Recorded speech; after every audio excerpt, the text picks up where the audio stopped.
జయమ్మా, అందరూ వెళ్ళిపోయారు, ఇక కళ్ళు తెరవండి.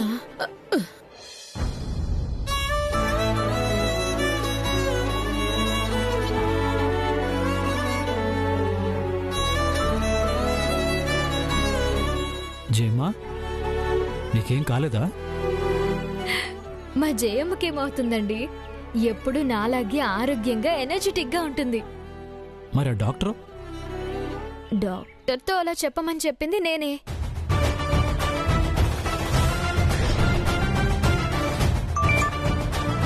హలో డాక్టర్ మల్లేశం గారు, చెప్పండమ్మా.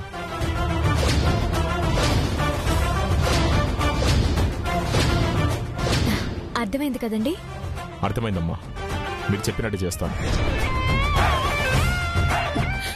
నాన్న ఏజే, ఎలా రా నాన్న?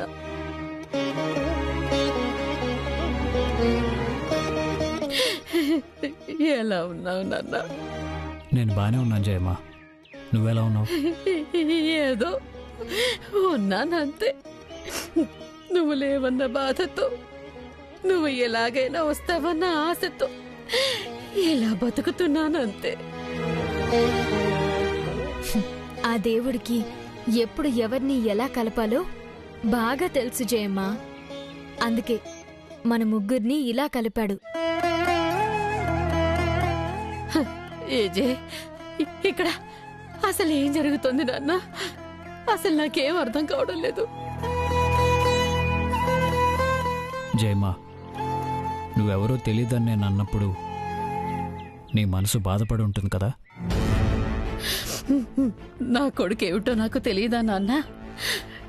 ఏ కారణం లేకుండా నువ్విక్కడ ఉండవని, అలా మాట్లాడవు అని నేను అర్థం చేసుకున్నాను. నువ్వు అలా అన్నప్పుడే దీని వెనకేదో పెద్ద కారణం ఉండే ఉంటుందని అనుకున్నాను. అసలు ఏమైంది నాన్న?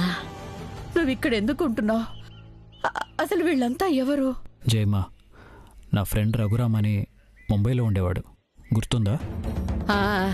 ఒకసారి మనం ముంబైలో సిద్ధి వినాయకుడి టెంపుల్కి వెళ్ళినప్పుడు వచ్చి కలిశాడు కదా, అతనేనా? అవును జయమ్మా, వాడే. ఇదంతా వాడి కుటుంబమే. ఆ రోజు నేను భాను ఇంటి నుంచి బయలుదేరిన తర్వాత వాడినే కలుద్దాం అనుకున్నాం. కానీ ఈలోపే ప్లీజ్ హెల్ప్ మీ. నిన్ను ఎప్పుడు ఏ సాయం అడగలేదు రే. నా కోసం ఈ ఒక్క సాయం చేయరా. నా నానమ్మని బతికించరా.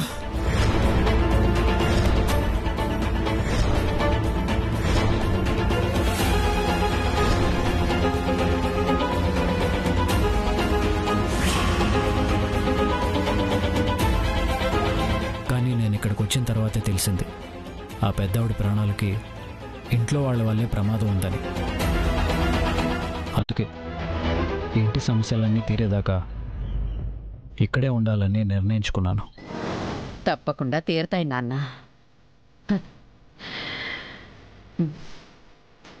నువ్వు అనుకున్నట్లు ఈ ఇంట్లో ఏ సమస్య ఉండకుండా చేద్దాం.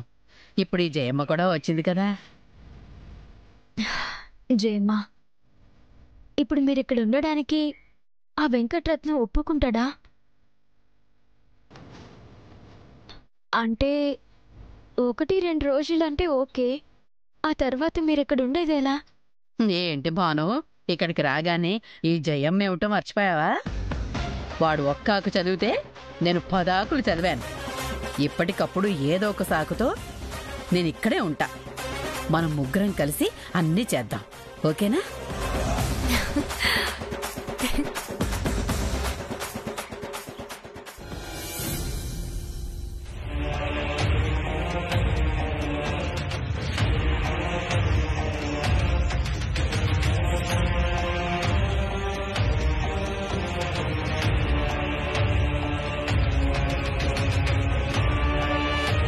ఏంటన్నా ఏదో గోతులతోవే ప్లాన్ వేస్తున్నట్టున్నావు? నువ్వు నాకు నీతులు చెప్పే కార్యక్రమం పెట్టడానికి వచ్చావా? నీతులు కాదు నాన్న, నిజాలు.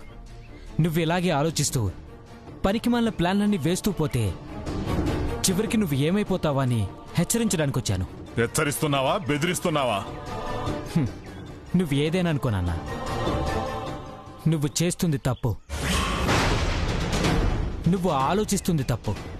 100% తప్పు నాన్న. అన్నయ్య చాలా మంచివాడు నాన్న. ఆయన చెప్పినట్లు నడుచుకుందాం. మనకున్న అప్పులు సమస్యల్ని కూడా ఆయన అర్థం చేసుకుని తీరుస్తాను నాన్న. ఆపే నీ అధిక ప్రసంగం. నా అప్పులు వాడు తీర్చేదేంట్రా? అసలు వాడు ఇంటి వారసుడే కాదని నీకు నెత్తి నోరు బాదుకుని చెప్తున్నా వినకుండా చవట దద్దమ్మలా వెళ్ళి వాడి చేతికి చిక్కావు. ఇప్పుడు వాడు నీ జుట్టు పట్టుకుని తోలు బొమ్మలా తైతక్కలాడిస్తున్నాడు. అది నీకు అర్థం కాకే వాడు రాముళ్లాగా, నేను రావణాసుడిలా కనిపిస్తున్నాను నీకు. నువ్వు వాణ్ణి నమ్మినంత ఈజీగా నేను నమ్మన్రా. వాడు ఏదో పెద్ద ప్లాన్ మీద ఇక్కడికి వచ్చాడు. ఈ ఆస్తి మొత్తాన్ని కాజేయడానికే చూస్తున్నాడు. వాణ్ణి ఊరికే వదలను. నాన్నా, నువ్వు మొదటి నుంచి అన్నయ్యని చెడు దృష్టితో చూస్తున్నావు. అందుకే నీకు చెడుగా కనిపిస్తున్నాడు. ఇంతకుముందు మనం ఎన్నోసార్లు అప్పులు చేసి నానమ్మ ముందు అడ్డంగా దొరికిపోయినా ఆయన చొక్కా పట్టుకొని మనం ఆయన్ని అగౌరవపరిచినా కూడా నానమ్మ మనల్ని ఇంట్లో నుంచి బయటికి గెంటేయలేదంటే దానికి కారణం అన్నయ్య. నాన్న, నువ్వెందుకు అర్థం చేసుకోలేకపోతున్నావు? అదేరా, అదే వాడి ప్లాను. అటు ఆ ముసల్దాన్ దగ్గర, ఇటు మన దగ్గర మంచివాడిగా నటిస్తున్నాడు కదా. అప్పుడే కదా ఈ ఆస్తి మొత్తం వాడి చేతికొచ్చేది. వాడి చేతికొచ్చిన ఆస్తిని పట్టుకుని చిలకలాగా ఎగిరిపోతాడు. నేనలా జరగనివ్వను. ఈ ఆస్తిని అనుభవిస్తే నేనైనా అనుభవించాలి, లేదంటే నా కొడుకుగా నువ్వైనా అనుభవించాలి. నాన్న, నాకు ఈ ఆస్తి మీద ఆశపోయింది. మనుషులు విలువలు తెలిసాక ఆస్తి మీద ఆశపోయింది నాన్న. నువ్వనుకున్నట్లు నాకోసమే నువ్వు ఇలాంటి పనులన్నీ చేస్తున్నావంటే నాకిలాంటి ఆస్తి వద్దు నాన్న. ఇవన్నీ వదిలే నాన్న. ఒరేయ్, ఆస్తి అక్కర్లేదని నువ్వన్నంత మాత్రాన వాడికి ఈ ఆస్తిని దక్కనిస్తాననుకుంటున్నావా? నా కంఠంలో ప్రాణం ఉండగా అది జరిగే పని కాదు. కావాలంటే నేను రెండో పెళ్లి చేసుకునైనా ఒక కొడుకును కని వాడినైనా ఈ ఆస్తికి వారసుణ్ణి చేస్తాను. కానీ అసలు ఈ ఇంటికి వారసుడే కాని ఆ డమ్మీ రఘురాం గాడిని ఈ ఇంటికి అధిపతిని అవ్వనివ్వను. వాడు ఇంటి వారసుడు కాదు అని నిరూపిస్తాను. తొందరలోనే నిరూపిస్తాను. ఇప్పుడొచ్చిన ముసల్దాన్ని వాడి తల్లి అని నిరూపిస్తాను. వాడు ఇంటి వారసుడు కాదు అని రుజువు చేస్తాను. ఆ తర్వాత వాణ్ణి మెడ పట్టుకుని బయటికి గెంటేస్తాను. అప్పుడు తెలుస్తుందిరా నీకు ఈ తండ్రి విలువేంటో. ఈ విషయంలో ఎవడు అడ్డొచ్చినా సరే ఎవడి అంతైనా తెలుస్తాను. ఎలాగైనా నేనే గెలుస్తాను. నాన్న,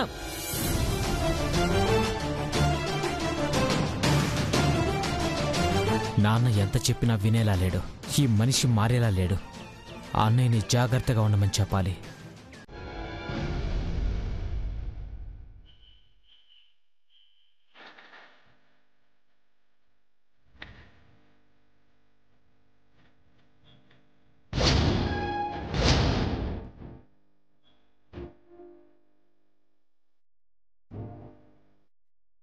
అమ్మమ్మా, ఒకసారి లేవండి. ఎందుకే? అబ్బా లేవండి చెప్తాను. కొంచెం ఇలా ఇలా ఇలా. అరే రండి. ఏంటి? నన్ను ఆశీర్వదించండి అమ్మమ్మా. ఆశీర్వదించమంటే అలా ఆశ్చర్యంగా చూస్తావేంటమ్మమ్మా?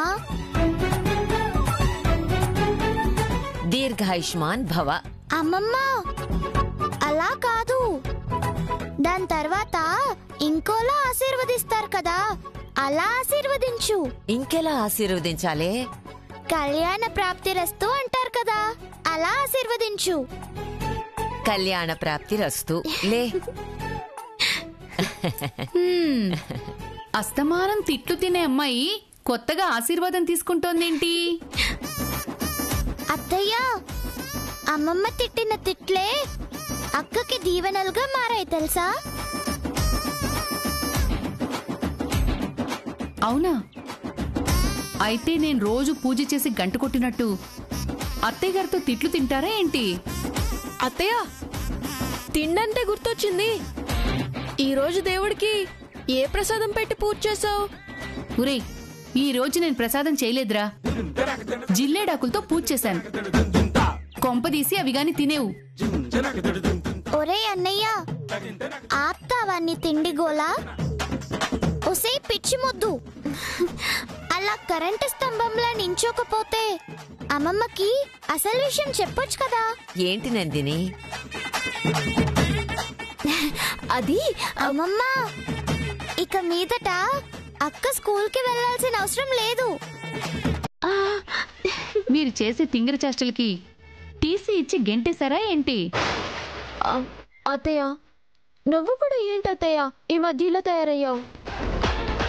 అక్క, వీళ్ళకి నీ టాలెంట్ ఏంటో ఇన్నాళ్ళు తెలియలేదు.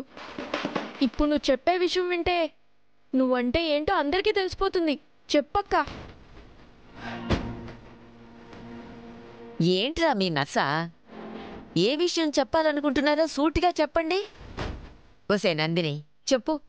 అమ్మమ్మ, నేను 10th క్లాస్ ఫస్ట్ క్లాస్లో పాస్ అయ్యానమ్మమ్మ.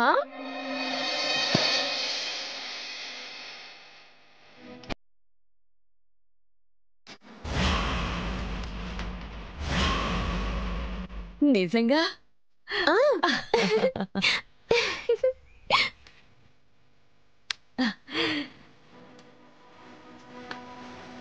ఎంత మంచి శుభవార్త చెప్పావు తల్లి. రఘు, టీచర్ అమ్మా, తొందరగా రండి. రఘు, ఎక్కడా? ఏంటమ్మా? నందిని ఎంత మంచి శుభవార్త చెప్పిందో తెలుసా నాన్న?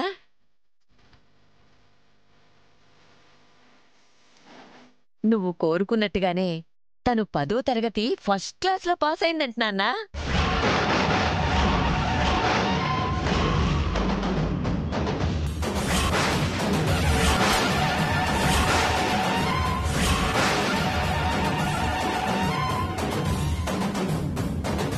ఈ రోజు నాకు చాలా ఆనందంగా ఉంది.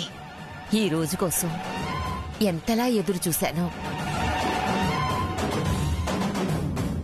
ఏమిటి నాన్న, ఆ పిల్లేదో IAS పాస్ అయినట్టు 10వ తరగతికి అంత బిల్డప్ ఇస్తున్నారేంటి? చెప్తాను జయమ్మా, దాని వెనక పెద్ద కథే ఉంది. నాన్న రఘు, నువ్వు కోరుకున్నట్టే ఇది 10వ తరగతి ఫస్ట్ క్లాస్లో పాస్ అయింది. ఇక నీకు నందినికి పెళ్లి జరిపించేస్తాను.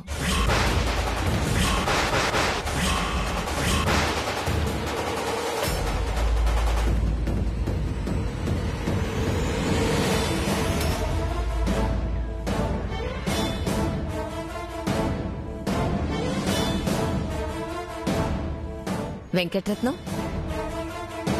ఏంటి పెద్దమ్మా? ఓసారి ఇలారా. మన నందిని 10వ తరగతి పాస్.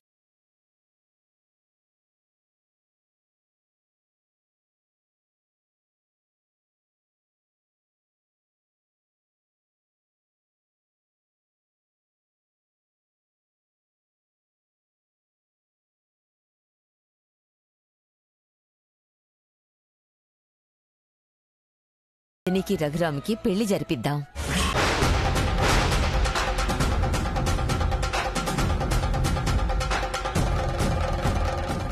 డూప్లికేట్ రఘురామ్గా భలే దొరికావురా నాకు.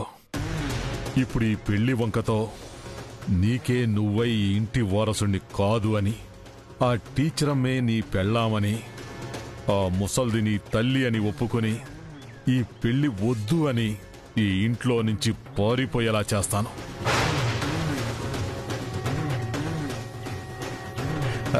నందిని, నాకు చాలా సంతోషంగా ఉందమ్మా. మీ ఇద్దరు పెళ్లి ఘనంగా చేపిస్తాం.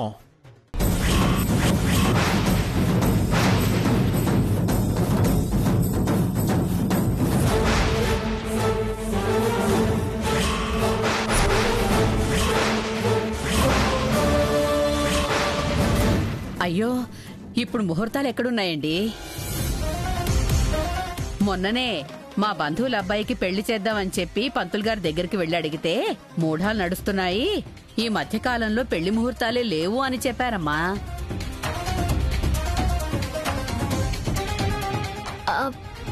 వసే ముసల్దానా, ఈ పిల్లాపాలని ప్రయత్నిస్తావా? చెప్తానుండు. పెద్దమ్మా, కళ్యాణం వచ్చినా కక్కొచ్చినా ఆగదు అంటారు.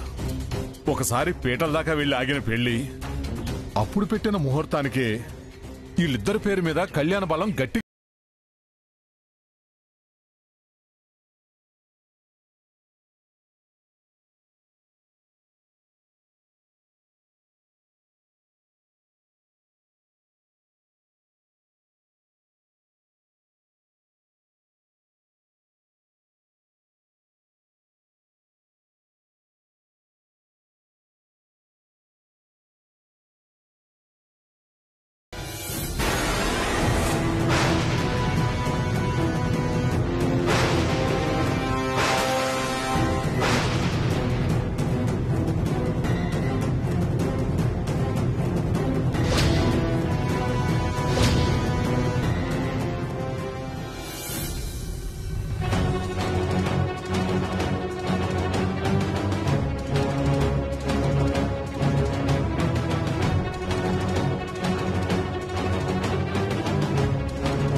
కట్టుకున్న భర్తకి వేరే అమ్మాయితో పెళ్లి అని తెలియగానే పాపం పిచ్చి పిల్ల ఎంత టెన్షన్ పడిపోతుందో.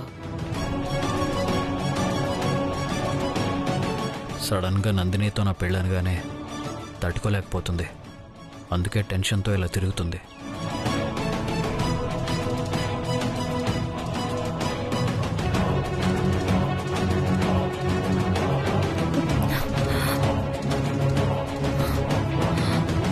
బాను, ఎందుకంత టెన్షన్ పడుతున్నావు? అదేనండి, నేను చెప్పిన అరో కొర చదువుకి నందిని ఫస్ట్ క్లాస్లో ఎలా పాస్ అయిందా అని ఆలోచిస్తున్నాను.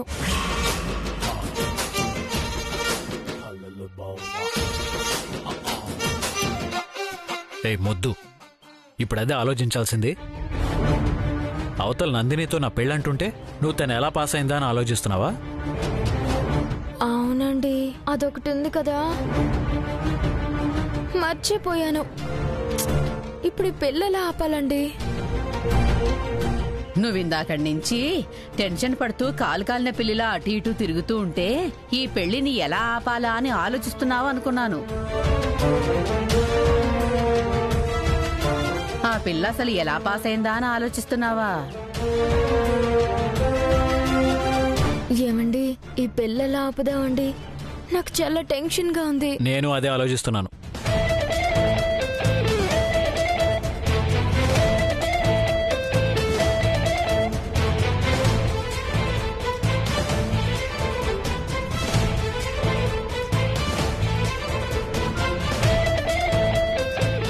జయమ్మ, ముహూర్తాలు లేవని ఎంత మేనేజ్ చేయాలని చూసినా కానీ ఆ వెంకటరత్నం మన గురించి తెలుసుకోవాలని పట్టుబట్టి ముహూర్తాలు పెట్టిస్తున్నాడు.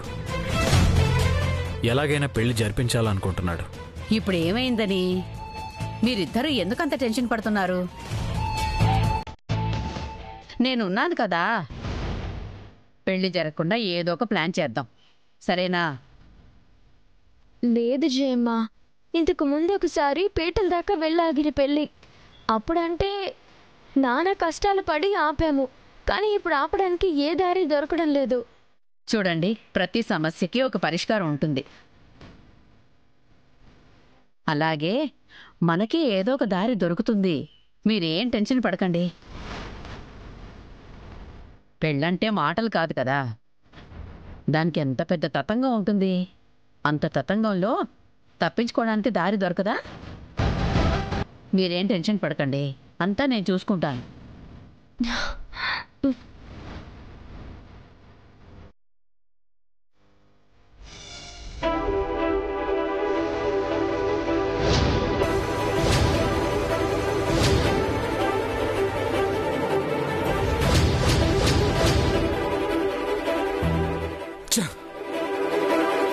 జరగని పెళ్లికి బ్యాండ్ మేళం మాట్లాడాల్సిన పరిస్థితి వచ్చింది నాకు. ఎట్లాగైనా సరే వాడు ఈ ఇంటి వారసుడు కాదు అని ఒప్పుకోవాలంటే నేను ఈ మాత్రం అడవుడు చేయాలి. వాడి నోటితోనే నాకు పెళ్ళయింది, ఆ టీచరమే నా పెళ్ళమని చెప్పించాలి. దానికోసమైనా సరే ఈ పిల్లడవుడి బాగా చేయాలి. ఈ బ్యాండ్ మేళం వాళ్ళు ఎక్కడ చచ్చారో ఏంటో